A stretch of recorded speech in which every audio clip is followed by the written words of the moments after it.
الحمد لله رب العالمين. الصلاة والسلام على رسول الأمين وعلى آله وصحبه أجمعين. إن أريد إلا الإصلاح ما استطعت وما توفيقي إلا بالله عليه توكلت وإليه أنيب. رب اشرح لي صدري ويسر لي أمري واحلل عقدة من لساني يفقهوا قولي. പരിശുദ്ധ ഖുർആനിലെ സൂറത്തുൽ ബഖറ ഏറ്റവും വലിയ സൂറത്തിലെ ഏറ്റവും വലിയ ആയത്ത് 282 ആയത്ത് ആയത്തുദ്ദൈൻ. അതിനെക്കുറിച്ചാണ് നമ്മൾ പഠിച്ചുകൊണ്ടിരിക്കുന്നത്. ആധുനിക കാലത്ത് നമ്മളിപ്പോൾ നടത്തിക്കൊണ്ടിരിക്കുന്ന വിവിധ തരം ഇടപാടുകൾ, ആ ഇടപാടുകൾക്ക് നമ്മൾ ഉപയോഗിച്ചുകൊണ്ടിരിക്കുന്ന വ്യവഹാര രീതി, ചെക്ക്, ക്യാഷ് മെമ്മോ, എഗ്രിമെന്റ്, ആധാരം, DD, ഇങ്ങനെ കുറെ സംവിധാനങ്ങളുണ്ട്.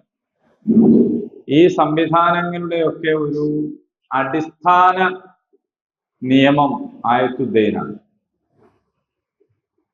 അപ്പോ ഇതിൽ നിന്ന് വികസിപ്പിച്ച് വന്നിട്ടുള്ള രീതികളാണ് ഇന്ന് നാട്ടിൽ നിലവിലുള്ളത്. അപ്പൊ അതിലുള്ള ഒരു ഭാഗമാണ് നമ്മൾ പറഞ്ഞു കഴിഞ്ഞത്.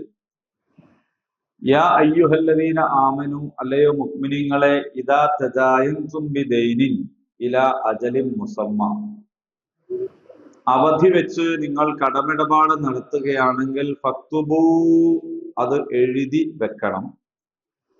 വൽ യക്തുബ് ബൈനക്കും കാതിബും ബിൽ അദ്ൽ, നിങ്ങൾക്കിടയിൽ ഉള്ള എഴുത്തുകാരൻ നീതിയോടുകൂടി അത് നിർവഹിക്കണം. വലാ യഖ്ബ കാതിബുൻ അൻ യക്തുബ കമാ അല്ലമഹുല്ലാഹ്, അള്ളാഹു പഠിപ്പിച്ച പോലെ എഴുതാൻ എഴുത്തുകാരൻ വിസമ്മതിക്കാൻ പാടില്ല. ഇതൊക്കെ നമ്മൾ പഠിച്ചു.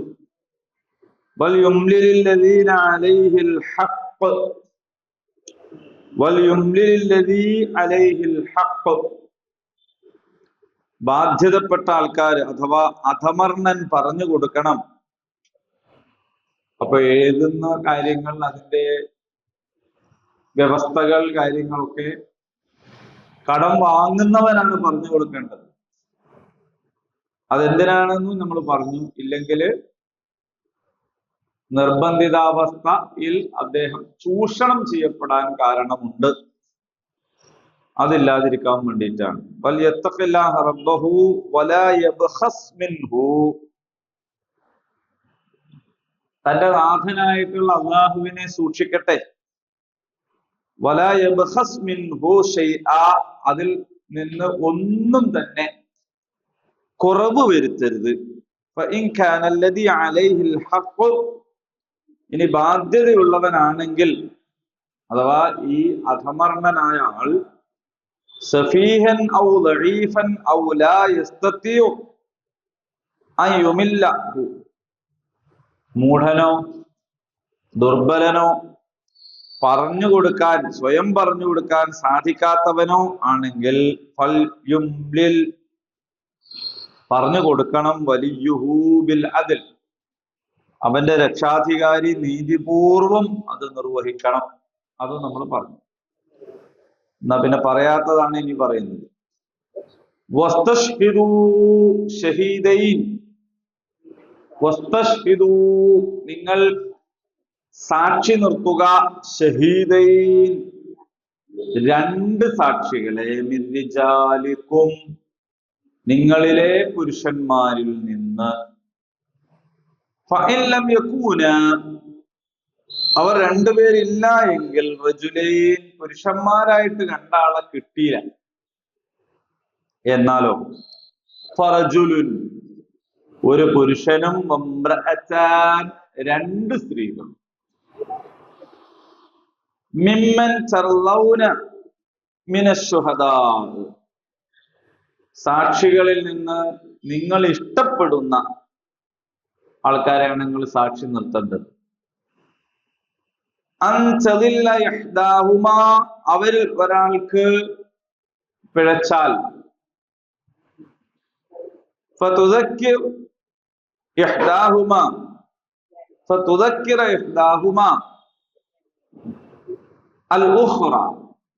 ആ ഒരുവൾ മറ്റൊരുവളെ, അവരിൽ ഒരുവൾ മറ്റൊരുവളെ, നമ്മളെ നാട്ടിലെ ഭാഷ പറഞ്ഞാൽ ഓള് മറ്റോളെ ഓർമ്മിപ്പിക്കാനാണ് അത്. സാക്ഷികൾ നിരസിക്കരുത്. തെളിവ് നൽകാൻ വിളിക്കപ്പെട്ടാൽ. നിങ്ങൾ മടിക്കരുത്. അത് എഴുതി വെക്കാൻ. ചെറുതായാലും വലുതായാലും ഇലാ അജലിഹി, അതിന്റെ അവധി വരേക്ക്. അത് അഖ്സത്തു ഇൻദല്ലാഹ്, അല്ലാഹുവിങ്കൽ നീതിപൂർവമായത് അതാണ്. വഅഖ്വമു ലിശ്ശഹാദ, സാക്ഷ്യത്തിന് കൂടുതൽ ബലം നൽകുന്നതും. വഅദ്നാ, ഏറ്റവും അടുത്തതും. അല്ലാ തർതാബു, നിങ്ങൾ സംശയിക്കാതിരിക്കാൻ. ഇല്ലാ അൻ തകൂന തിജാറതൻ ഹാദിറ, റൊക്കം കച്ചവടം ആയാലൊഴികെ. തുദീറൂനഹ, നിങ്ങൾ നടത്തിക്കൊണ്ടിരിക്കുന്ന ബൈനക്കും, നിങ്ങൾക്കിടയിൽ. ഫലൈസ അലൈക്കും ജുനാഹുൻ അല്ലാ തക്തുബൂഹ, അത് എഴുതി വെക്കാതിരിക്കുന്നതിൽ നിങ്ങൾക്ക് കുറ്റമില്ല. വഅശ്ഹിദൂ, നിങ്ങൾ സാക്ഷി നിർത്തണം. ഇദാ തബായഅതും, നിങ്ങൾ ഇടപാട് നടത്തുകയാണെങ്കിൽ. വലാ യുളാറ കാതിബുൻ വലാ ഷഹീദ്, ഒരു എഴുത്തുകാരനും ഒരു സാക്ഷിയും ഉപദ്രവിക്കപ്പെടാൻ പാടില്ല. വഇൻ തഫ്അലൂ, അങ്ങനെ ചെയ്താൽ ഫഇന്നഹു ഫുസൂഖുൻ, അത് തമ്മാടിത്തമാണ്. ബിക്കും, നിങ്ങളിലുള്ള. വത്തഖുല്ലാഹ്, നിങ്ങൾ അല്ലാഹുവിനെ സൂക്ഷിക്കുക. വയുഅല്ലിമുക്കുമുല്ലാഹ്, അല്ലാഹു നിങ്ങളെ പഠിപ്പിക്കുന്നു. വല്ലാഹു ബികുല്ലി ഷൈഇൻ അലീം, അല്ലാഹു എല്ലാ കാര്യങ്ങൾക്കും അറിവുള്ളവനാണ്. അപ്പോൾ എഴുതി വെക്കേണ്ടത് എങ്ങനെയാണ് എന്ന് പറഞ്ഞു കഴിഞ്ഞു. ആരെഴുതണം, എങ്ങനെ എഴുതണം എന്നൊക്കെ പറഞ്ഞു കഴിഞ്ഞു. ഇനി പറയുന്നത് എഴുത്തു മാത്രം പോരാ, സാക്ഷികൾ വേണം. ഗൗരവപ്പെട്ട ഇടപാടുകൾക്കൊക്കെ ഇത് ബാധകമാണ്. എന്തെങ്കിലുമൊക്കെ അങ്ങോട്ടും ഇങ്ങോട്ടും ഒരു കൈവായ്പ നമ്മൾ വാങ്ങുന്ന, അങ്ങാടിയിൽ പോയപ്പോ ഒരു മീൻ കണ്ടു, അപ്പൊ പൈസ എടുത്തില്ലേനു, അവിടെ തൽക്കാലം ഒരു 200 ഉറുപ്പ്യ ഉണ്ടാ, ഞാൻ ലോഹറിന് പള്ളിക്കൊന്നും കാണുമ്പോൾ തരാന്ന് പറഞ്ഞൊരു 200 ഉറുപ്പ്യ വാങ്ങുന്നതിനൊന്നും ഇങ്ങനെ ഒരു സംഭവമല്ല ഈ പറയുന്നത്. അല്ലെങ്കിൽ നമ്മള് സാധാരണ വായ്പ, നമ്മളെ വീട്ടിൽ നിന്നും പല സാധനങ്ങളും വായ്പ വാങ്ങും. എന്തെങ്കിലും തേങ്ങയില്ലെങ്കിൽ കുറച്ച് മുളകും പൊടിയോ മല്ലിപ്പൊടിയോ, പുതിയ കാലത്ത് അതൊക്കെ കുറഞ്ഞു വരുന്നു എന്നത് പരസ്പര അടുപ്പത്തിന്റെയും സ്നേഹത്തിന്റെയും കുറവായിട്ടാണ് രേഖപ്പെടുത്തപ്പെടുന്നത്. അപ്പോ തീ വരെ കടമ്പാങ്കിലുണ്ടായിരുന്നു. ചേരിൻ്റെ അകത്ത് ലേശം തീ, കനൽ ഊതി ഊതി കത്തിക്കലൊക്കെ. അപ്പൊ തീ വേണ്ടിയില്ല. അപ്പൊ ഏതായാലും അത്തരം കാര്യങ്ങളെ കുറിച്ചല്ല, ഗൗരവ സ്വഭാവമുള്ള പ്രധാനപ്പെട്ട ഇടപാടുകൾക്കൊക്കെ ഇത് ബാധകമാണ്. അങ്ങനെയുള്ള നിലക്കല്ല ഇടപാട് ചെയ്തതെങ്കിൽ പിന്നെ കേസുമായിട്ട് പോകരുത്. ഒരാള് പറയാണ് അത് നമ്മൾ തമ്മിൽ അങ്ങനെയൊന്നും വേണ്ടാന്നാണെങ്കിൽ പിന്നെ കേസ് പറയരുത്. പക്ഷെ യഥാർത്ഥത്തിൽ അങ്ങനെ ഓരോരുത്തരും സ്വയം നിർമ്മിത ദീനുമായിട്ട് പോകരുത്. പടച്ച റബ്ബ് നമുക്കൊരു നിയമം തന്നിരിക്കുന്നു. നമ്മൾ നന്നാവാനും നമ്മളുടെ ജീവിതം സുരക്ഷിതാവാനും തന്നതാണ് നിയമം. പക്ഷെ നമ്മൾ പറയാം നമ്മൾക്ക് തമ്മിൽ വിശ്വാസമാണ്, നമുക്ക് അതൊന്നും പ്രശ്നമല്ല എന്ന് പറഞ്ഞാൽ അള്ളാഹു നമുക്ക് അറിയിച്ചെന്ന ദീൻ എന്തായി? അല്ലേ? ഇപ്പോ ആങ്ങളിനെ പോലെയാണ് എന്ന് പറയുന്നത് പാടില്ല എന്ന് നമ്മൾ പലപ്പോഴും പറഞ്ഞിട്ടുണ്ട്. ഓല് ആങ്ങളെയും പെങ്ങളെയും പോലെയാണെന്ന് പറയരുത്. അപ്പോ അള്ളാഹു പറയാണ് നിങ്ങൾ ഇന്ന ആൾക്കാരുടെ ഇടയിൽ ഒറ്റപ്പെടാൻ പാടില്ല, നിങ്ങൾ ഇന്ന ആൾക്കാരുടെ ഇടയിൽ ഹിജാബ് പാലിക്കണം എന്ന് അള്ളാഹ് പറയുമ്പോ നമ്മൾ പറയണത് ഇതാണുള്ളത് നമ്മൾ ആങ്ങളെയും മകളും പോലെ. അപ്പോ അള്ളാഹു നമുക്ക് നമ്മുടെ സുരക്ഷിതത്വത്തിന് തരുന്ന നിയമത്തെ നമ്മൾ അതിനോട് ഒരു അവമതിപ്പ് കാണിക്കുന്നു എന്ന അർത്ഥത്തിൽ അത് വളരെ ഗൗരവപ്പെട്ട കാര്യമാണ്. നമ്മളുടെ തന്നെ നിത്യജീവിതത്തിൽ നമുക്ക് കണ്ടെത്താൻ പറ്റും ധാരാളക്കണക്കായിട്ടുള്ള ആളുകൾ ഈ നിയമം പാലിക്കാത്തത് കൊണ്ട് പരസ്പര ബന്ധങ്ങൾ തെറ്റിപ്പോയിട്ടുണ്ട്. അതുകൊണ്ട് ഗൗരവത്തിൽ ഇത് കാണണം. വസ്തശ്ഹിദൂ ഷഹീദൈനി മിൻ റിജാലിക്കും എന്ന് പറഞ്ഞതിൽ നിന്ന് നിങ്ങളിലെ പുരുഷന്മാർ എന്ന് പറഞ്ഞതിൽ നിന്ന് നിങ്ങൾ എന്ന് പറഞ്ഞാൽ നേരത്തെ വിളിച്ച വിളിയാണ് യാ അയ്യുഹല്ലദീന ആമനൂ, അല്ലയോ മുഅ്മിനീങ്ങളെ എന്ന് വിളിച്ചിട്ടാണല്ലോ ഇത് മൊത്തം പറഞ്ഞത്. അപ്പൊ മുഅ്മിനീങ്ങളെ എന്ന് വിളിച്ചതിന്റെ അടിസ്ഥാനത്തിൽ പിന്നെ നിങ്ങൾ എന്ന് പറയുമ്പോൾ ഈ സാക്ഷികൾ ആരായിരിക്കണം? മുഅ്മിനീങ്ങളായിരിക്കണം എന്നാണ് അതിൽ നിന്ന് മനസ്സിലാക്കപ്പെടുന്നത്. പൊതുവിൽ അങ്ങനെയാണ് മനസ്സിലാക്കപ്പെടുന്നത്. അങ്ങനെ ആയിക്കൊള്ളണമെന്നില്ലെന്ന് പറഞ്ഞ പണ്ഡിതരും ഉണ്ട്. അതിനവർക്ക് ചില ന്യായങ്ങളും തെളിവുകളും ഉണ്ട്. പക്ഷെ പ്രബലമായ വീക്ഷണപ്രകാരം അങ്ങനല്ല. അതിനവര് പറയുന്ന ന്യായം എന്താന്ന് ചോദിച്ചാൽ, അള്ളാഹുവിന്റെ കാര്യത്തിൽ കള്ളം പറഞ്ഞവരാണല്ലോ അവിശ്വാസികൾ. അവർക്ക് പിന്നെ ആരെ കാര്യത്തിലാ കള്ളം പറഞ്ഞുകൂടാത്തത് എന്നതാണ്. പരലോകം എന്ന ഒരു സത്യം ഇല്ല എന്ന് പറയുന്ന ഒരു കൂട്ടര് ഒരു വലിയ സത്യത്തെയാണല്ലോ നിഷേധിക്കുന്നത്. അപ്പൊ പരലോകം തന്നെ ഇല്ല എന്ന് പറഞ്ഞവർക്ക് പിന്നെ എന്താ പിന്നെ നിഷേധിച്ചുകൂടാത്തത് എന്ന ന്യായത്തിൽ റിജാലിക്കും നിങ്ങളിലെ പുരുഷന്മാർ എന്ന് പറഞ്ഞതിനെ അവർ പറയുന്നു അതെന്താണ്, വിശ്വാസികളായ ആൾക്കാരെയാണ് സാക്ഷി നിർത്തേണ്ടത് എന്ന്. അപ്പോൾ പ്രായപൂർത്തിയായ ആൾക്കാരായിരിക്കണം, ബുദ്ധി സ്ഥിരതയുള്ളവരായിരിക്കണം. ഇപ്പൊ സാക്ഷികൾക്ക് വേണ്ട യോഗ്യതകളെ കുറിച്ച് പറഞ്ഞിട്ടുണ്ട്. ബുദ്ധിസ്ഥിരത ഉള്ളവരായിരിക്കണം, പ്രായപൂർത്തി എത്തിയവരായിരിക്കണം, സ്വതന്ത്രരായിരിക്കണം, മുസ്ലിങ്ങളായിരിക്കണം എന്നതൊക്കെ പണ്ഡിതന്മാർ എടുത്തു പറഞ്ഞ കാര്യങ്ങളാണ്.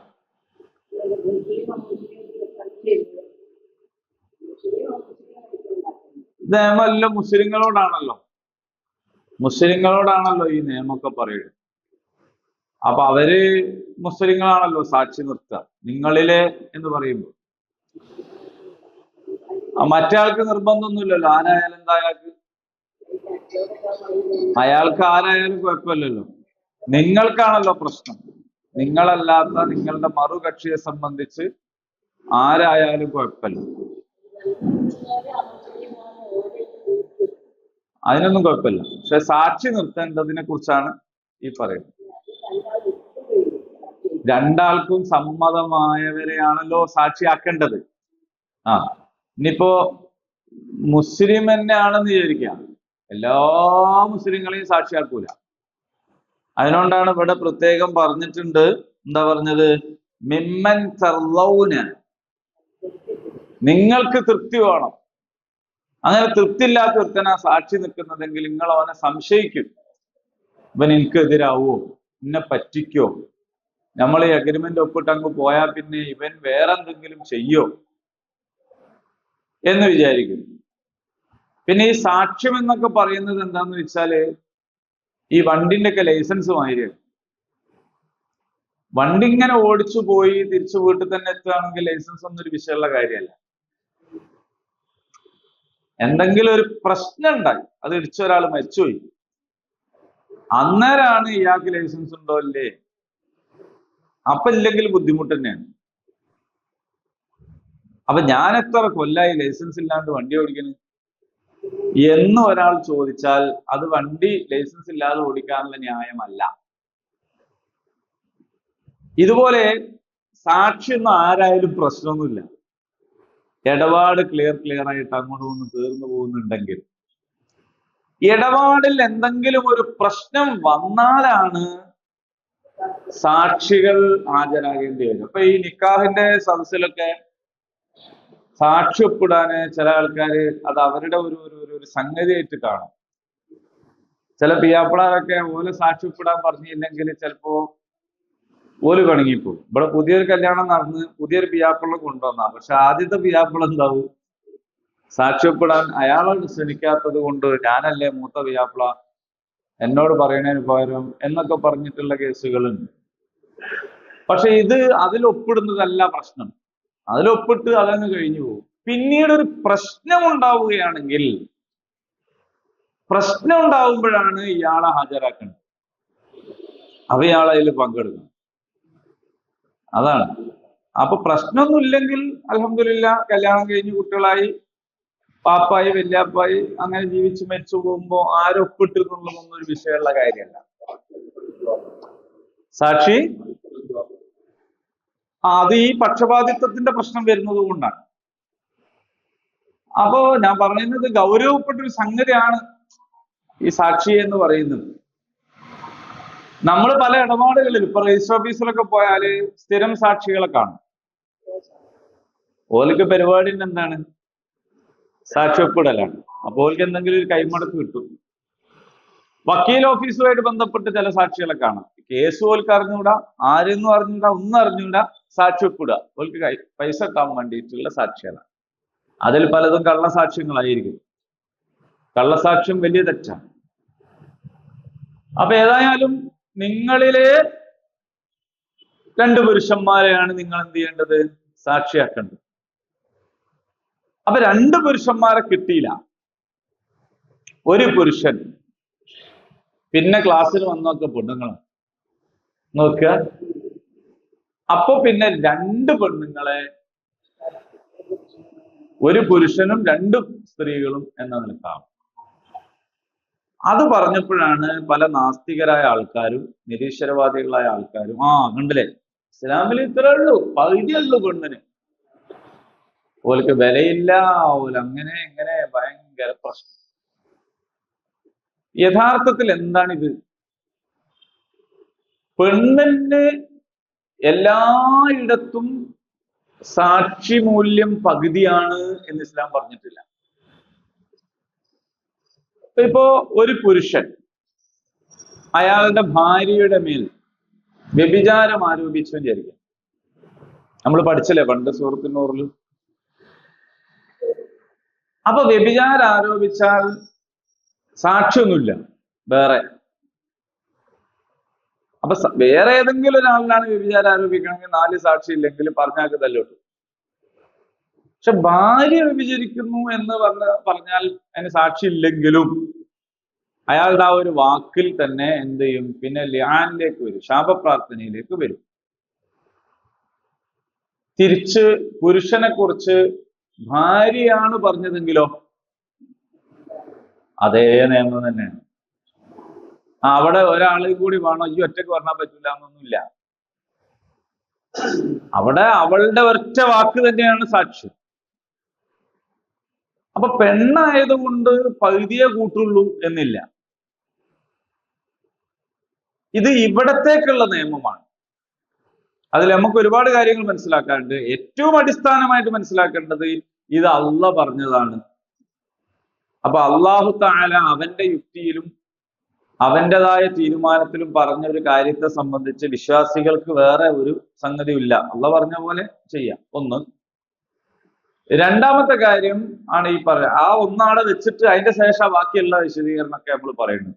അതെന്താന്ന് ചോദിച്ചാൽ സാമ്പത്തികമായ ഒരു ഇടപാടിനെ കുറിച്ച് മാത്രമാണ് ഇത് പറയുന്നത്, മറ്റുള്ള സാക്ഷ്യത്തെ കുറിച്ചല്ല. സാക്ഷികളെ ഹാജരാക്കുമ്പോൾ ആണാണെങ്കിൽ ഒന്നും, പെണ്ണാണെ രണ്ടും, അങ്ങനെ നിയമമൊന്നുമില്ല. പക്ഷെ ഇവിടെ ഉണ്ട്, അഥവാ സാമ്പത്തിക ഇടപാടിലുണ്ട്. എന്തുകൊണ്ടുണ്ട് എന്ന് ചോദിച്ചാൽ ഇസ്ലാമിക വീക്ഷണത്തിൽ സാമ്പത്തിക ക്രയവിക്രയങ്ങൾ, പണം ഉണ്ടാക്കേണ്ടതും ചെലവഴിക്കേണ്ടതും പെണ്ണിന്റെ ബാധ്യതയല്ല, അത് ആണിന്റെ ബാധ്യത. ഒരാൾ കല്യാണം കഴിച്ചു, അയാളുടെ ഭാര്യക്ക് ചെലവിന് കൊടുക്കേണ്ടത് ഭർത്താവിന്റെ ബാധ്യതയാണ്. അയാൾ അതിന് ജോലിക്ക് പോകും. ഇത് നിങ്ങൾ പറയുന്നു ഇസ്ലാമിൽ മാത്രമല്ലല്ലോ. ഇപ്പൊ നമ്മളെ നാട്ടില് ഇസ്ലാമൊക്കെ നിങ്ങൾ മാറ്റിവെച്ചോ, ഇസ്ലാമും മുസ്ലിമും അറബിയും ഖുർആനും ഹദീസൊക്കെ മാറ്റിവെച്ചോ. അപ്പൊ നമ്മള് ഒരു നായര് ഉദാഹരണമായിട്ട് എടുക്കുക. നായര് നാട്ടിലൊരു മെച്ചപ്പെട്ട വിഭാഗമായിട്ട് അറിയപ്പെടുന്ന ഒരു കൂട്ടർ എന്നുള്ള ആൾക്ക് പറയാണ് നായന്മാർ. അങ്ങനെ ഓൾക്ക് എന്താ മെച്ചം എന്നൊക്കെ ചോദിച്ചാൽ നമുക്ക് വേറെ മറുപടി ഉണ്ട്. പക്ഷെ ഇവിടെ തൽക്കാലം അങ്ങനെ വിചാരിക്കുക. അപ്പോ നായരും നായർ സ്ത്രീയും കല്യാണം കഴിച്ചു. അപ്പൊ നമ്മൾ ചോദിക്കുകയാണ്, രണ്ടാളും ഇങ്ങനെ വരുമ്പോ ഈ നായരോട് ചോദിക്കുകയാണ്, അയാൾക്ക് ഇസ്ലാമില്ലാന്ന് അറിയാനാട്ടോ നായരെന്ന് പ്രത്യേകം പറയുന്നു. അപ്പൊ നമ്മൾ ചോദിക്കുകയാണ്, നിങ്ങൾക്ക് എന്താ ജോലി? എനിക്കങ്ങനെ പണിയൊന്നുമില്ല എന്നയാൾ പറഞ്ഞു. എന്ന് വിചാരിച്ചു. ഓളോട് ചോദിച്ചു, എനിക്കെന്താ നമ്മളെ ജോലി? ഞാൻ ഒരു ഷോപ്പിൽ നിൽക്കുകയാണ്. ഭാര്യ ഷോപ്പിൽ നിന്ന് അധ്വാനിച്ച് കൊണ്ടുവരുന്നു. ഇയാള് വീട്ടിലിരുന്ന് അത് ഭക്ഷിച്ച് മുന്നോട്ട് പോകും. ഒരു ടീം. വേറെ ഒരാൾ ഇതേപോലെ തന്നെ വരുന്നുണ്ട്, അതും ഇവർ തന്നെയാണ്. അപ്പൊ അയാളോട് ചോദിച്ചു, നിങ്ങൾക്ക് എന്താ ജോലി? ഞാൻ സ്കൂൾ ടീച്ചറാണ്. ഓക്കെ. പെണ്ണുങ്ങളോട് ചോദിച്ചു, നിങ്ങൾക്ക് എന്താ? എനിക്ക് ജോലിയൊന്നുമില്ല, ഞാൻ ഹൗസ് വൈഫാണ്, അല്ലെങ്കിൽ ഹോം മേക്കറാണ്, വീട്ടമ്മയാണ്. ഓക്കെ. ഈ രണ്ടു കൂട്ടരോട് നമ്മളെ സമീപനം ഇതുപോലെ വയ്ക്കും. ഇസ്ലാമൊക്കെ അവിടെ വെക്കും. ഇസ്ലാമോ മുസ്ലിമോ ഒക്കെ അവിടെ നിന്നോട്ടെ. ഒരു ഭാര്യയും ഭർത്താവുമായിട്ട് ജീവിക്കുമ്പോ ഭാര്യ പണിക്ക് പോകുന്നു, ഈ ചങ്ങാതി നമ്മളെ തേനീച്ചക്കൂട്ടിലെ ആണീച്ചയെ പോലെ അവിടെ ഇങ്ങനെ ഇരിക്കുക. പെണ്ണീച്ചാണ് അവിടെ പണിക്ക് പോകുക. അപ്പോ അവിടെ ഇങ്ങനെ ഇരിക്കുന്നു എന്ന് പറയുമ്പോഴുള്ള നമ്മുടെ മനസ്സും, ആണ് പണിക്ക് പോകുന്നു പെണ്ണ് വീട്ടമ്മയാണ് എന്ന് പറയുമ്പോഴുള്ള മനസ്സും എന്തായിരിക്കും? എന്തുകൊണ്ടാണ് ആ പൊതുബോധം സൃഷ്ടിക്കപ്പെട്ടത് എന്ന് ചോദിച്ചാൽ, അതിപുരാതന കാലം മുതലേ കുടുംബം പോറ്റേണ്ട ബാധ്യത ആരിലാണ്? പുരുഷനാണ്. ഇനി വേറെ ആള് വരുന്നു, ആണിനോട് ജോലി ചോദിച്ചു, അയാൾ പറഞ്ഞു. പെണ്ണിനോട് ചോദിച്ചു, ഓളും പറഞ്ഞു. ഓക്കെ. അപ്പൊ നമുക്ക് എന്താണ് ഒരു വിചാരം? അവര് രണ്ടാളും ജോലിക്ക് പോയിട്ട് രണ്ടാളും ജീവിക്കുന്നു, ഇത്രേ ഉള്ളൂ. അപ്പൊ ആക്ഷേപാർഹമാകുന്നത് പെണ്ണ് പണിക്ക് പോകാതിരിക്കുമ്പോഴല്ല, പുരുഷൻ പോകാതിരിക്കുമ്പോഴാണ്. ഇനി ഭർത്താവ് മരിച്ച ഒരു വിധവയെയാണ് നമ്മൾ കാണുന്നത്. ആ വിധവയോടാണ് നമ്മൾ ചോദിക്കുന്നത്, എനിക്ക് വേറൊന്ന് ജോലി ഉണ്ടോ മോളെ? ഇല്ല. എന്നാൽ പോലും നമുക്ക് അവളെ ആക്ഷേപിക്കാൻ തോന്നൂല. ഓ പാവം, അതിനൊരു പണിയും ഇല്ല, ഭർത്താവും ഇല്ല എന്നേ തോന്നുള്ളൂ. അതേ സമയത്ത് ഒരാണ് കല്യാണം തന്നെ കഴിച്ചില്ല, ഓൻ പണിക്കും പോണില്ല, അപ്പൊ നമ്മളെന്താ പേര് പറയാം? അതെ. അപ്പൊ ഇത് എല്ലാ മനുഷ്യന്മാരുടെയും മനസ്സിൽ തന്നെ. അപ്പൊ പെണ്ണുങ്ങൾ എന്ന് പറയുന്നത് സാമ്പത്തികമായ സമ്പാദ്യവും ചെലവഴിക്കലും ബാധ്യതയാക്കപ്പെട്ട ആളുകൾ അല്ല. ഇങ്ങനെയാണ്. 1 കോടി ഉറുപ്പിക ഓളത്തുണ്ടെങ്കിലും ഓന് കൊടുക്കാൻ നിയമപരമായ നിർബന്ധിതാവസ്ഥ ഓൾക്കില്ല.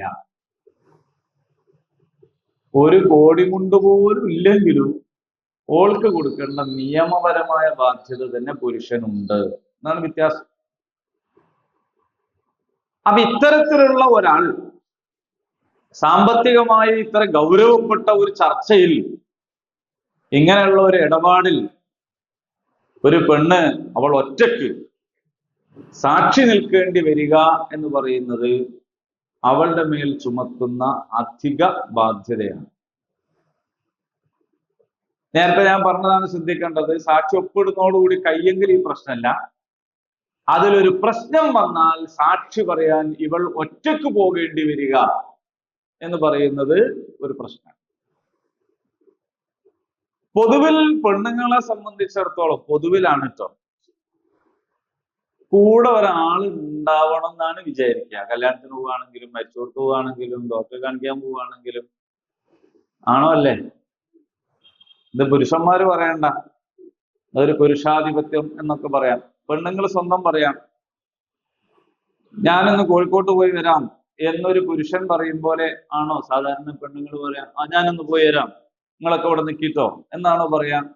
അല്ലെങ്കിൽ എടാ മോനെ ഒന്ന് ടൗണിൽ പോയിട്ട് സാധനം വാങ്ങണ്ടിക്ക് വാ എന്ന് മോനെ വിളിക്കുകയാണോ ചെയ്യാം? ഇനി മോനില്ലെങ്കിൽ മോളെയും കൂടി വിളിക്കുകയാണോ ചെയ്യാം? അപ്പൊ ഭർത്താവോ പിതാവോ സഹോദരനോ മക്കളോ ഇനി അതല്ലെങ്കിൽ കൂട്ടുകാരിയെങ്കിലുമോ കൂടെ വരിക എന്നതാണ് ഒരു പെണ്ണിനെ സംബന്ധിച്ചിടത്തോളം സേഫ് ആയിട്ട് തോന്നുന്നത്. ആണോ അല്ലേ? അങ്ങനെ അല്ലാത്ത പെണ്ണൊക്കെ ഉണ്ടാവും. ഇപ്പൊ ഞാനൊരു ഫീച്ചർ കണ്ടിരുന്നു, ഒരു പെണ്ണിനെ, നിങ്ങൾ കണ്ടിട്ടുണ്ടാവും ചിലപ്പോ. അവളുടെ ജോലി എന്താണെന്ന് വെച്ചാൽ ഇറച്ചി കച്ചവടം. പോത്തിനറക്കും.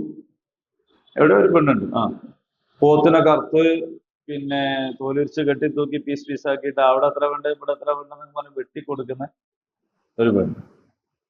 മറ്റേ ലുങ്കി കൊടുക്കുക, ഷർട്ട് ആണുങ്ങൾ ഷർട്ടാണ്, ലുങ്കി മടുക്കത്തൊക്കെ കുത്തും, സിഗരറ്റൊക്കെ വലിക്കും ഒരു പെണ്ണ്.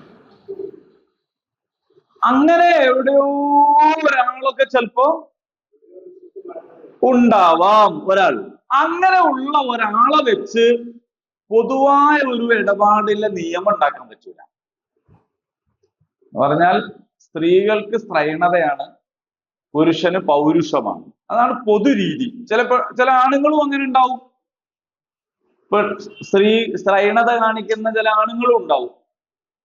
ഒന്നിനോട് അതോ ഞാനില്ല, എന്നെ കൊണ്ടാവില്ല, അതോ എന്നോട് പറയണ്ടേ എന്ന് പറയുന്ന പുരുഷന്മാർ. അങ്ങനെയുള്ളവരാണ് എല്ലാവരും എന്ന് വിചാരിച്ച് നിയമം ഉണ്ടാക്കാൻ പറ്റില്ല. അപ്പൊ നിയമം ഉണ്ടാക്കുക പൊതുവാണ്. പൊതുവായ ഒറ്റപ്പെട്ടത് നിയമമല്ല, ഒറ്റപ്പെട്ടത് തെളിവല്ല എന്നത് ഫിഖ്ഹിന്റെ ഒരു പ്രമാണമാണ്. ഒറ്റപ്പെട്ടത് തെളിവല്ല.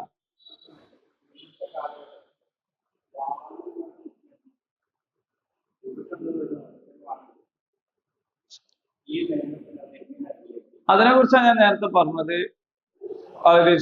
ഞാൻ പറഞ്ഞത് എന്താന്ന് വെച്ചാൽ, രണ്ടാൾക്കും തൃപ്തിപ്പെട്ട ഒരാളെയാണല്ലോ സാക്ഷിയാക്കുക.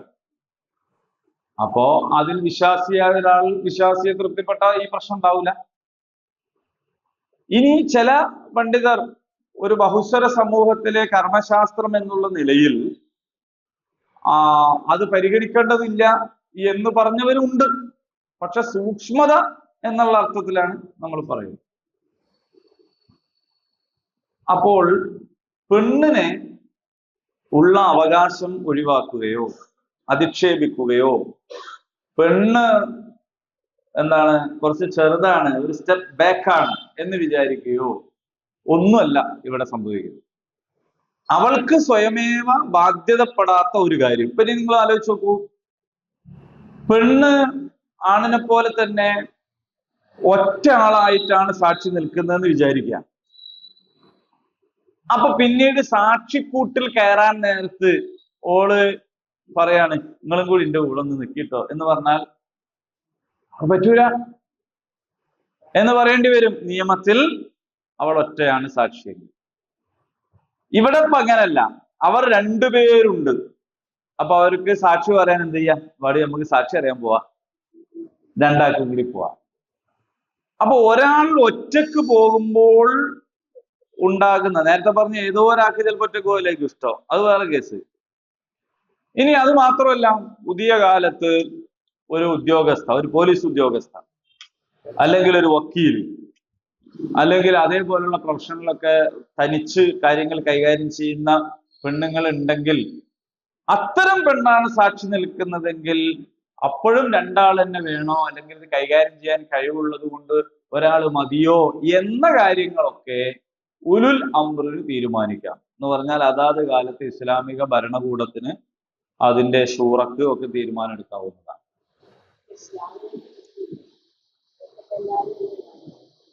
ഇസ്ലാമല്ലേ നിയമം. ഇസ്ലാം എന്ന് പറയുന്നത് എല്ലാവർക്കും ഉള്ളതാ, നമുക്ക് മാത്രമല്ല. നമ്മളടുത്ത് മാത്രമുള്ളതല്ല ഇസ്ലാം, ഇസ്ലാം എല്ലാവർക്കും ഉള്ളതല്ലേ. കേസ് പറയുന്നിടത്തും ഇസ്ലാം ഉണ്ടാക്കണം, ആണല്ലോ നമ്മളെ പണി. അവിടൊക്കെ ഇസ്ലാം ഉണ്ടെങ്കിലേ ഖുർആൻ പൂർത്തിയാവുമെന്ന് മനസ്സിലായി. അപ്പോൾ പെണ്ണിന് സാക്ഷി നിൽക്കാം, അവൾക്കുള്ള ഒരു ആശ്വാസവും സഹായവും, അവൾക്കുള്ള ഒരു അംഗീകാരവും, അവൾക്കുള്ള ഒരു പരിഗണനയുമാണ് യഥാർത്ഥത്തിൽ ഇവിടെ കാണാൻ കഴിയുന്നത് എന്നാണ്. പിന്നെ പൊതുവിൽ തന്നെ ഇപ്പോൾ ഉള്ളത് ഒരു പുകമറയാണ്. ഒരു പുകമറ നമ്മുടെ നാട്ടിലുണ്ട്. അതെന്താന്ന് വെച്ചാൽ, ഒറ്റ ചോദ്യം, ആണും പെണ്ണും തുല്യമാണോ? അപ്പൊ ചോദിച്ചാൽ അല്ല എന്ന് പറഞ്ഞാൽ കേസാവും. പെണ്ണിനെ എന്താക്കി, അപകീർത്തിപ്പെടുത്തി, സ്ത്രീത്വത്തെ അപമാനിച്ചു എന്നൊക്കെ പറഞ്ഞിട്ട് ഭയങ്കര കുലുമാല. അങ്ങനെ അത് തുല്യമാണ് എന്ന് പറഞ്ഞിട്ട് ബസ് കയറി വെക്കിയാൽ പെണ്ണുങ്ങൾക്ക് മാത്രം സീറ്റ്. എന്നാ പിന്നെ ആണുങ്ങൾക്ക് സീറ്റ് ഇല്ല. ആണുങ്ങൾക്ക് പൊതു സീറ്റേ ഉള്ളൂ. പെണ്ണുങ്ങൾക്ക് എന്താണ് സീറ്റ് വേറെ. പെണ്ണുങ്ങൾക്ക് മാത്രം പ്രസവാവധി.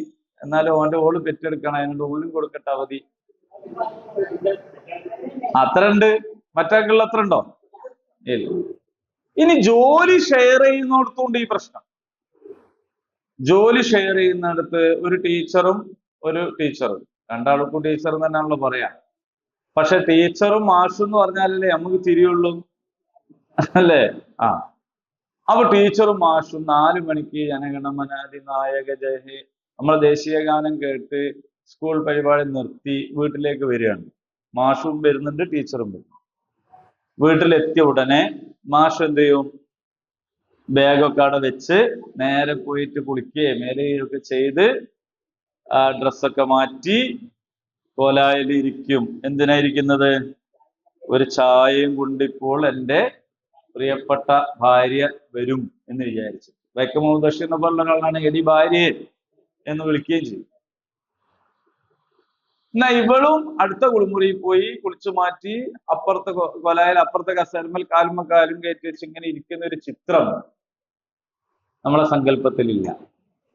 പക്ഷെ 2 ടീച്ചറും മാഷും സ്കൂളിൽ ടൈം ടേബിൾ തുല്യമായിട്ട് ക്ലാസ് എടുത്ത് ഒച്ചെടുത്ത് ഒക്കെ വരികയാണ്. എന്നിട്ട് മാഷ് ചായയും കുടിച്ചിട്ട് ഞാൻ എന്താ വരുന്നട്ടോ എന്നും പറഞ്ഞ് അങ്ങാടിയിലേക്ക് ഇറങ്ങുന്നു.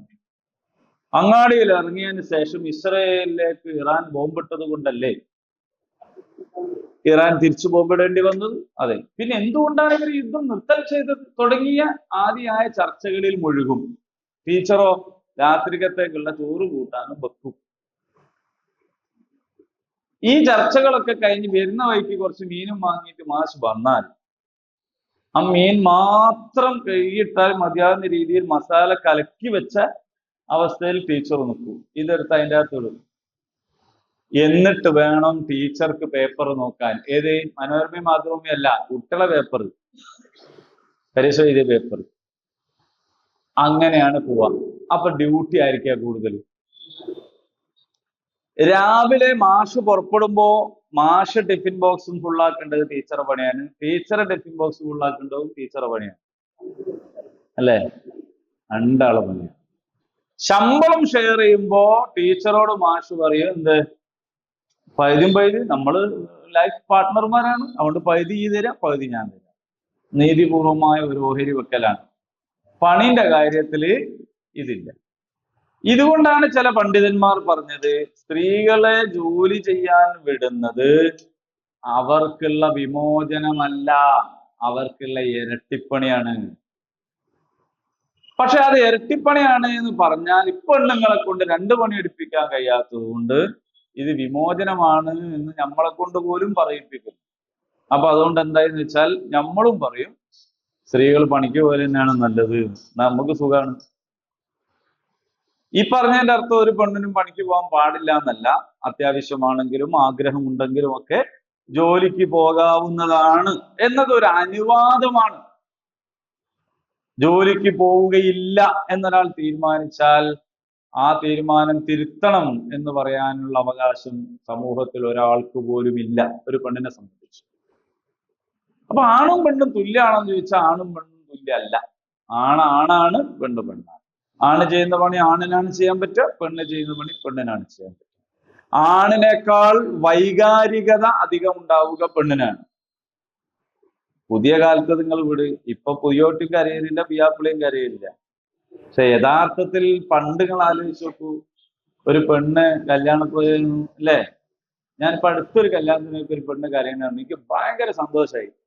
കാരണം എന്ന് പറഞ്ഞാൽ കരയണ കണ്ടിട്ട് കരച്ചിലിനോടുള്ള സന്തോഷമല്ല, ആ ഒരു വല്ലാത്തൊരു സംഗതിയാണല്ലോ. ഇപ്പൊ അങ്ങനല്ലോ, ഇപ്പൊ വാ ഫോട്ടോ എന്നാണല്ലോ പറയുന്നത്. അപ്പോ പിന്നെ പെണ്ണെന്തിനാ കരയുന്നത്? അപ്പൊ ഒരു വൈകാരികത എന്ന് പറയുന്നൊരു സംഗതി, ഒരു സംഭവം കണ്ടാൽ പാവാണ് കേട്ടോ എന്ന് തോന്നൽ ആർക്കുണ്ടാവും? എന്റെ നേരെ അനുഭവം, നമ്മുടെ സാമൂഹ്യ പ്രവർത്തനത്തിലെ ഒരു അനുഭവം ഞാൻ നിങ്ങളോട് പറയാം. ഒരു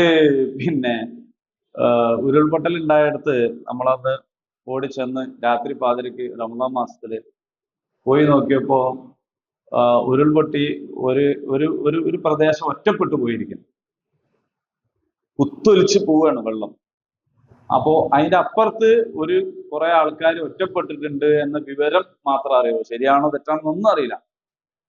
അപ്പോൾ ഫയർഫോഴ്സ് എന്ത് ചെയ്യാണ്, ഇറങ്ങാന്ന് പറഞ്ഞാല് ചെറിയ ഒഴുക്കല്ല, പക്ഷെ വളരെ സാഹസികമായി അപ്പുറത്തേക്ക് പോകാൻ മെനക്കെടുമ്പോ ഇതിന്റെ ഉത്തരവാദിത്തമുള്ള ഒരു ഉദ്യോഗസ്ഥ, അതിന്റെ ഏറ്റവും ഹൈ പോസ്റ്റിൽ നിൽക്കുന്ന ഒരു ഉദ്യോഗസ്ഥ അവരോട് പറയുന്നതാണ് ഞാൻ കേൾക്കുന്നത്, ഏതായാലും മരിച്ചോല് മരിച്ച്, കുടുങ്ങിയോല് കുടുങ്ങി, ഇനി നിങ്ങൾക്കും കൂടി എന്തായാലും പറ്റണ്ട, ഇങ്ങോട്ട് പോരീന്ന്.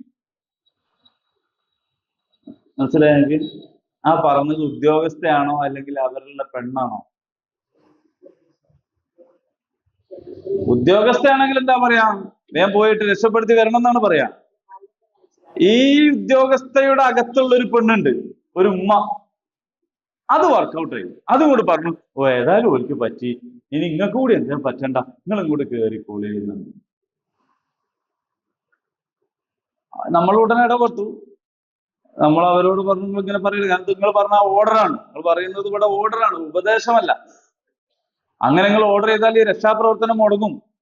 അതുകൊണ്ട് ഫയർ ആൻഡ് റെസ്ക്യൂ ഓപ്പറേഷന് പരിശീലനം കിട്ടിയ ആളുകളോട് തിരിച്ചു വരാൻ നിങ്ങൾ പറയരുത്.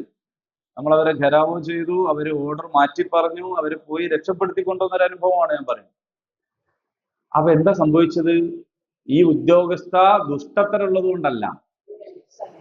ഈ ഉദ്യോഗസ്ഥക്ക് പെട്ടെന്ന് ഞാനൊരു ADM ആണ് അങ്ങോട്ട് മറന്നുപോയി. എന്നിട്ട് പെട്ടെന്ന് അവരൊരു പെണ്ണായി. അത് അവരുടെ നന്മയാണ്, അതോടൊപ്പം അതാണ് അവരുടെ സ്ത്രൈണത. അപ്പൊ ഇതൊരു റിയാലിറ്റിയാണ്. ഈ ഒരു വൈകാരികത എന്ന് പറയുന്നൊരു സംഗതി അതിലുണ്ട്. അപ്പൊ അതുകൊണ്ട് ഗൗരവപ്പെട്ട ഇത്തരം കേസുകളിൽ ഒറ്റക്ക് സാക്ഷിക്കൂട്ടിൽ കയറേണ്ടി വരുന്ന സാഹചര്യം പോലും ഉണ്ടാകുന്ന ഇടങ്ങളിൽ നിങ്ങൾ പെണ്ണിന് എന്ത് ചെയ്യണം, അവളുടെ ആഗ്രഹം പോലെ തന്നെ ഒരു തുണയും കൂടി ഉണ്ടായിക്കോട്ടെ എന്ന് വെച്ചത് പെണ്ണിനെ അപമാനിക്കലും അധിക്ഷേപിക്കലുമില്ല, പെണ്ണിന്റെ സ്ത്രൈണതയെ മാനിക്കലും ആദരിക്കലുമാണ്. അതുകൊണ്ടാണ് നമ്മളൊക്കെ പെണ്ണുങ്ങള് എന്ന് പറയുന്നത്. അല്ലേ അവർക്ക് എന്റെ പെണ്ണ് പറഞ്ഞാൽ പോരെ? ശരിക്കും സുഹൃത്താനം പറ്റി എന്റെ പെണ്ണ് ഒരു പെണ്ണല്ലേ ഉള്ളൂ, പക്ഷെ എന്റെ പെണ്ണുങ്ങള് എന്നാണ് പറയാ. വേറെ ഉണ്ടോ അതല്ലേ? അങ്ങനെ ഉണ്ടെങ്കിൽ ഇപ്പഴത്തേക്ക് എന്തെങ്കിലും നിലക്ക് വെളിവാകേണ്ടതാണ് അല്ലേ സംഭവിക്കുന്നത്. അൽഹംദുലില്ലാ. അപ്പൊ ആ ആദരവ് യഥാർത്ഥത്തിൽ ഉണ്ടാവുന്നത് അങ്ങനെയാണ്. ആ ആദരവ് അതൊരു വല്ലാത്തൊരു ആദരവ് അതിൽ നിന്നുണ്ടാവുന്നതാണ്. ശരി. അപ്പൊ അതുകൊണ്ട് ഇത് ഒരു ആക്ഷേപശകാരത്തിന്റെ കാരണമല്ല. നിങ്ങൾക്ക് രണ്ടുപേരെ പുരുഷന്മാരായി കിട്ടിയിട്ടില്ലെങ്കിൽ റജുലുൻ വംറഅതാൻ, രണ്ട് സ്ത്രീകളെ ഒരു പുരുഷനെ എന്നലക്ക് ചെയ്യാം. അത് തന്നെ എന്തിനേന്ന് ഇവിടെ പറയുന്നുണ്ട്.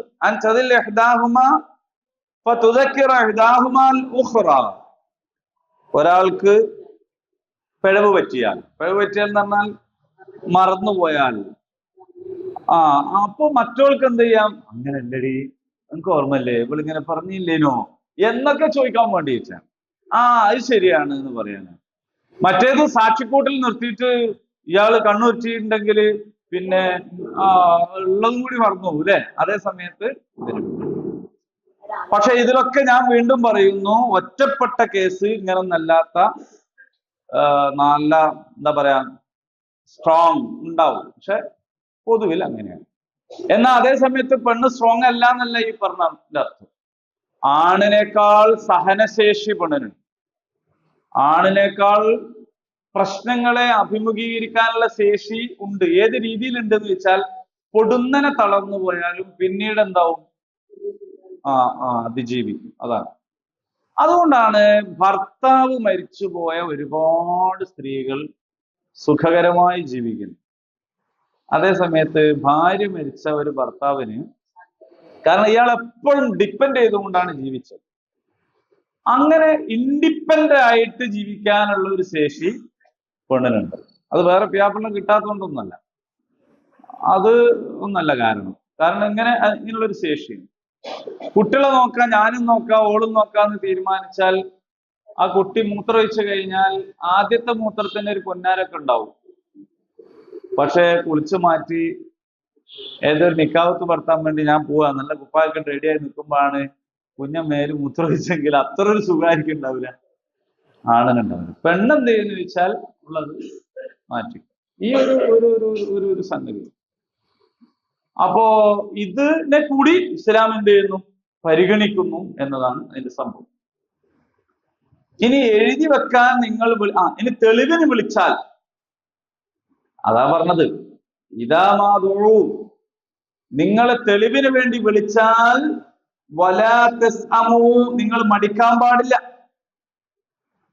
അത് എഴുതി വെക്കാൻ മടിക്കാൻ പാടില്ല, സാക്ഷി തെളിവ് പറയാൻ മടിക്കാൻ പാടില്ല. ചെറുതാണെങ്കിലും വലുതാണെങ്കിലും, സഗീറൻ ഔ കബീറ, ചെറുതാണെങ്കിലും വലുതാണ്. ചിലപ്പോ ചെറിയ ഇടപാടുകളായിരിക്കും വമ്പൻ ഇടപാടുകളെക്കാൾ ബന്ധങ്ങൾ തകരാനുണ്ടാകുന്ന കാരണം. ഇനി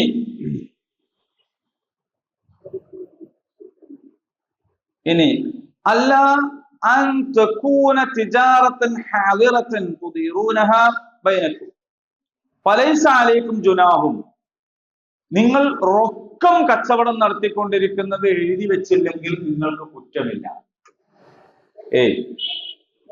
അപ്പം റൊക്കം ഇടപാട് നടത്തുന്നത് എഴുതി വെച്ചില്ലേ കുറ്റമില്ല എന്ന് പറഞ്ഞാൽ നേരത്തെ എന്തായി?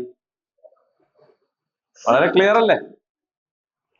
കർമ്മശാസ്ത്രത്തിൽ ചിലപ്പോൾ നമുക്ക് ഒരു പഴുത് കിട്ടിയേക്കും.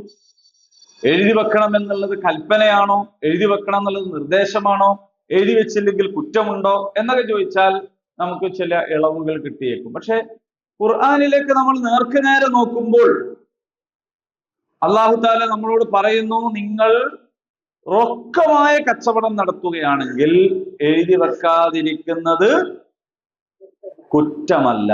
അപ്പൊ അതിന്റെ അർത്ഥം എന്താണ്? അവധി വെച്ച കച്ചവടം ചെയ്യുമ്പോൾ എന്ത് ചെയ്യണം? ഇടപാട് നടത്തുമ്പോ, കടം വാങ്ങുമ്പോ, സാധനം വാങ്ങുമ്പോ അവധി ഉണ്ടെങ്കിൽ അത് എന്ത് ചെയ്യണം? എഴുതും. ഇനി നിങ്ങൾ റൊക്കം ഇടപാട് നടത്തുമ്പോൾ അത് എഴുതി വെച്ചില്ലെങ്കിൽ കുഴപ്പമില്ലെങ്കിലും അശ്ഹിദൂ, നിങ്ങൾ സാക്ഷി നിർത്തണം. സാക്ഷി നിർത്തണം. ഇദാ തബായഅതും, നിങ്ങൾ ഇടപാട് നടത്തുകയാണ്, ബൈഅ നടത്തുകയാണെങ്കിൽ സാക്ഷി നിർത്തണം എന്നാണ്.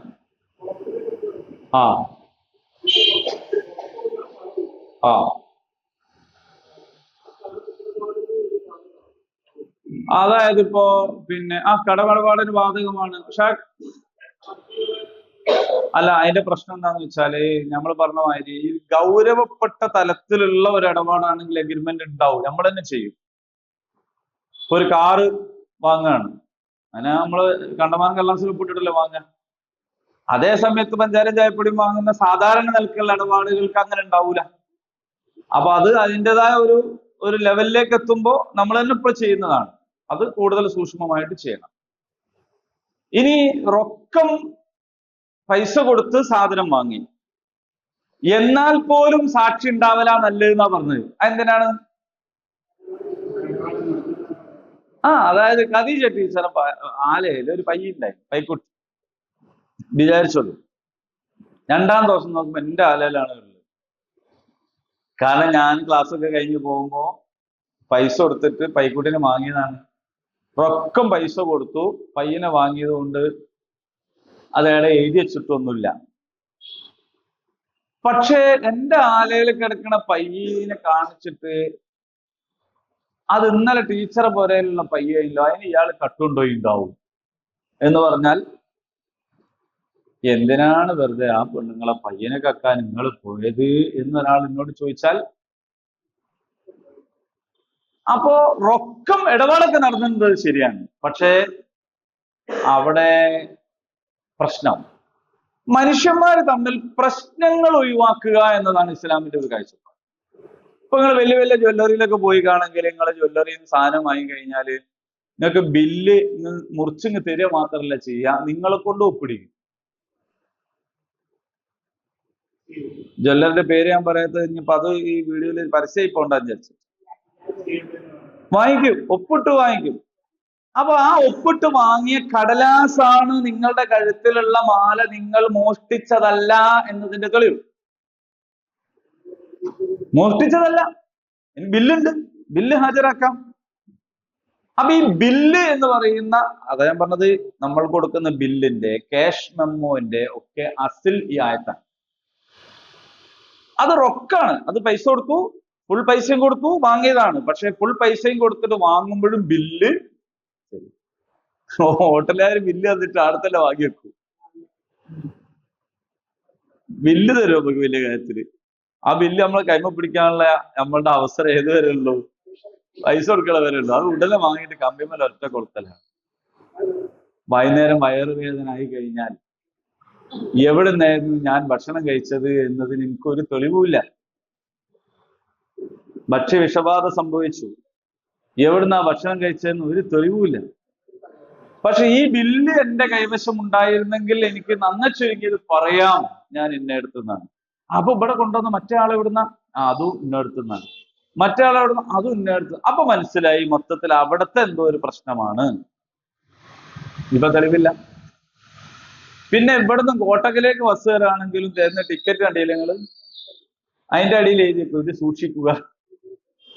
ബസ് ടിക്കറ്റ് ഇല്ലേ, ഇങ്ങനെ ആക്കാനും കൂടി ഇല്ല, അതിന്റെ മുകളിൽ എഴുതി വെക്കൂ ടിക്കറ്റ് സൂക്ഷിക്കുക. ഇത് സൂക്ഷിക്കാൻ നിന്നാ പിന്നെ ആണുങ്ങൾ ചോദിക്കും കീശയിലിട്ടാ പോരെ, നീ പെണ്ണുങ്ങൾ കൈമല് മൊബൈല് പിടിക്കണം, ടവല് പിടിക്കണം, പൈസ പിടിക്കണം, കീശല്ല അല്ലേ, കണ്ണട പിടിക്കണം, സകല. ചില ആളുകൾ പറയാറുണ്ട് ഈ പെണ്ണുങ്ങൾ ഒരു ഏനാന്ത ബാഗും തൂക്കിയിട്ട് എപ്പോ നടക്കുക, ഞങ്ങൾക്ക് എവിടെ പോകുമ്പോഴും വേണം ഒരു ബാഗ്. ചങ്ങായിമാരെ ഓലിക്ക് പോക്കറ്റ് ഇല്ല, ഓലി കണ്ട സകല ഗുലാബി സാധനങ്ങളും ഈ ബാഗിൽ ഇട്ടിട്ടാണ് നടക്കുന്നത്. അപ്പോ അത് ശരിയാണ്, ഞാൻ ശരി തന്നെ പറയലൊക്കെ, ഇത് മാത്രല്ല.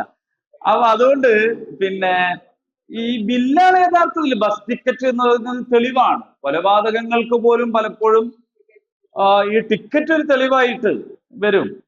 ഇതൊക്കെ ഇതിൽ നിന്നുണ്ടായതാണ്. റൊക്കം ഇടപാട്, പൈസ കൊടുത്തു, സർവീസ് നമ്മൾ സ്വീകരിച്ചു, പക്ഷെ അതിനൊരു തെളിവ്. അപ്പോൾ റൊക്കം ഇടപാട് നടത്തുമ്പോൾ നിങ്ങൾ ഇങ്ങനെ എഗ്രിമെന്റ് ഒന്നും ഉണ്ടാക്കേണ്ടതില്ല, ഉണ്ടാക്കണം എന്നില്ല. ഉണ്ടാക്കണ്ടെന്നല്ല, ഉണ്ടാക്കരുത് എന്നല്ല, ഉണ്ടാക്കണം എന്നില്ല. എന്നാലും നിങ്ങൾ എന്ത് ചെയ്യണം എന്ന് വെച്ചാൽ വാഷ്ഹിദു, നിങ്ങൾ സാക്ഷി നിർത്തണം. അപ്പൊ പൈക്കുട്ടിനെ വാങ്ങുമ്പോ കയറും കൂടി തരുന്ന സമയത്ത് അപ്പുറത്തുള്ള ആളെ ഇപ്പുറത്തുള്ള ആളെ ഒന്ന് വിളിച്ചിരുതാ, ഞങ്ങൾ ഇങ്ങനെ ഈ പൈക്കുട്ടിനെ ഷിഹാബ് സാഹിബിന് കൊടുക്കാൻ തീരുമാനിച്ചു, പൈസക്കാണ് കേട്ടോ, വെറുതെ ഒന്നല്ല. അപ്പൊ അത് കൊടുത്തു, പൈസ ഇങ്ങോട്ട് കൊടുത്തു, അൽഹംദുലില്ലാ. അപ്പൊ അതിന് സാക്ഷി നിന്ന വകയിൽ ഒരു ഗ്ലാസ് ചായ എടുക്കുന്നതിനുകൊണ്ട് പ്രത്യേകിച്ച് ബുദ്ധിമുട്ടുകളൊന്നുമില്ല. അങ്ങനെ ഒരു ചായയും കുടിച്ച് പിരിഞ്ഞ് അൽഹംദുലില്ലാ കച്ചവടം നടന്നു എന്ന നിലക്ക്.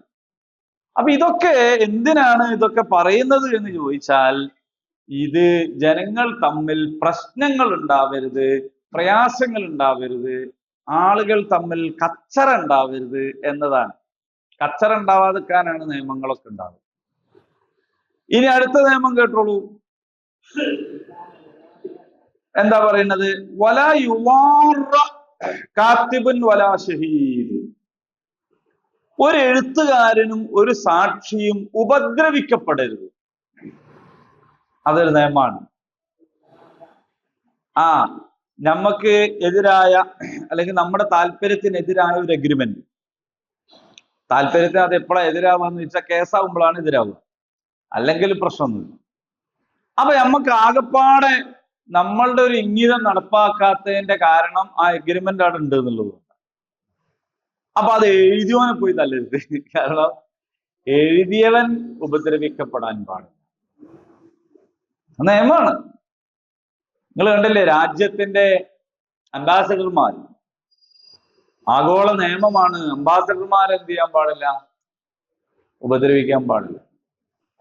അപ്പൊ നമ്മളെ രാജ്യത്തുള്ള ഒരു എംബസി, വേറൊരു രാജ്യത്തിന്റെ എംബസി നമ്മളെ നാട്ടിലുണ്ടെങ്കിൽ ആ എംബസി ഓഫീസ് നിൽക്കുന്ന സ്ഥലം, അതിന്റെ കോമ്പൗണ്ട്, അതൊക്കെ ആ രാജ്യത്തിന്റെ കൊടിയാ ഉയർത്തുക.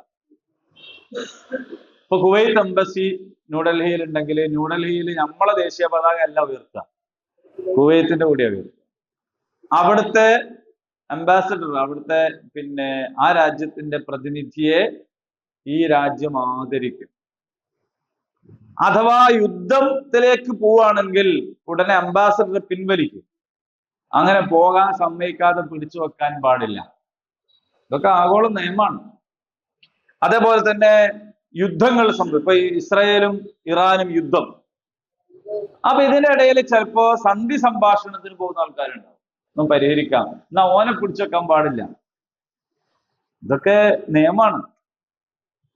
ഇതുപോലെ തന്നെയാണ് രണ്ടാള് തമ്മിൽ നിർഭാഗ്യവശാൽ അടി ഉണ്ടാകുകയാണെങ്കിൽ പിടിച്ചേക്കാൻ പോകണമെന്ന് തല്ലാൻ പാടില്ല. പക്ഷെ പിടിച്ചേക്കാൻ പോകണം തല്ല് പ്രതീക്ഷിച്ചേ പോകാവൂ. പക്ഷേ എന്ത് ചെയ്യരുത്, തല്ലാൻ പാടില്ല. അത് വലിയ തെറ്റാണ്.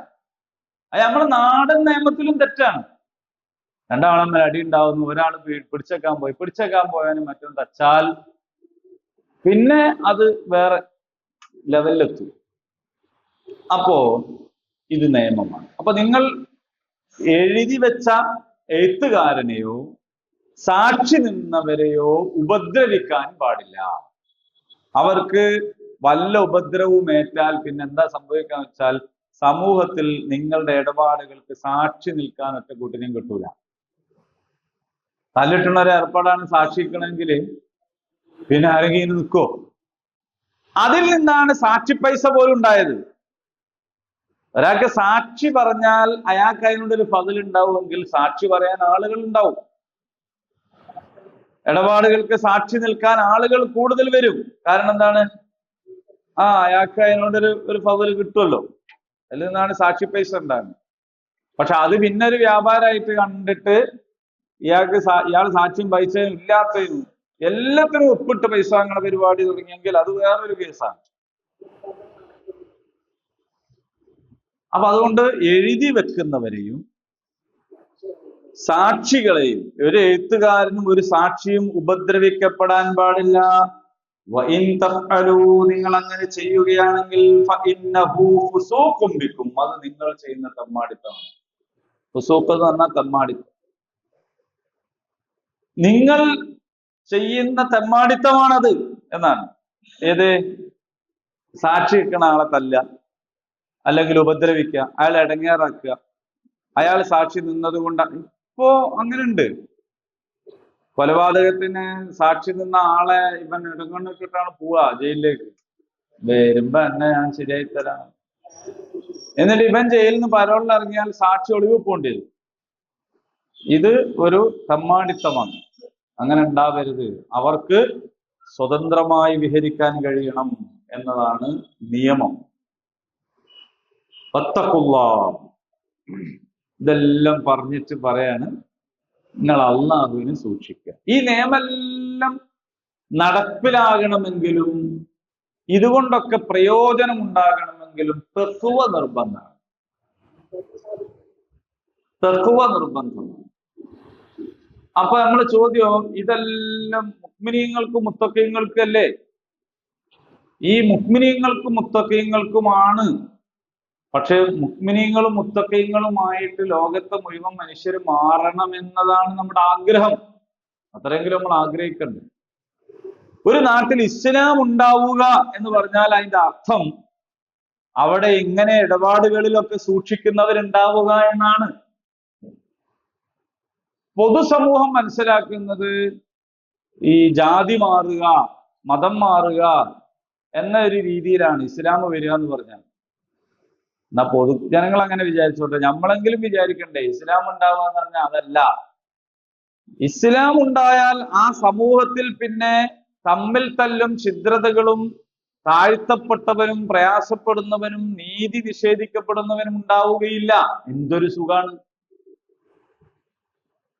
ഇവിടെ ഇപ്പൊ ഈ മതേതരത്വത്തിന്റെയും മതസൗഹാർദ്ദത്തിന്റെയും ഒക്കെ ചർച്ചന്റെ ഇടയിൽ നമ്മൾ പോയി മതം എന്ന് പറയുന്നത് തന്നെ തോന്നിയാസാണെന്ന് തോന്നുന്ന ജാതിയിലാണ്. നിങ്ങൾ ആലോചിച്ചപ്പോ ഒരാൾ മതം എന്ന് പറഞ്ഞാൽ തന്നെ അണ്ടിപ്പോയത് എന്ന് പറയുന്ന രീതിയിൽ. സൂംബ ഡാൻസ് അല്ലേ? അപ്പൊ സൂംബ ഡാൻസ് എന്ന് പറയുന്ന ഒരു എന്താ പറയാ, ഒരു വ്യായാമ മുറയാണ്. ഒരാൾക്ക് വീട്ടിൽ വെച്ച് ചെയ്യുകയാണെങ്കിൽ നല്ലതാണെന്ന് എനിക്ക് തോന്നുന്നത്.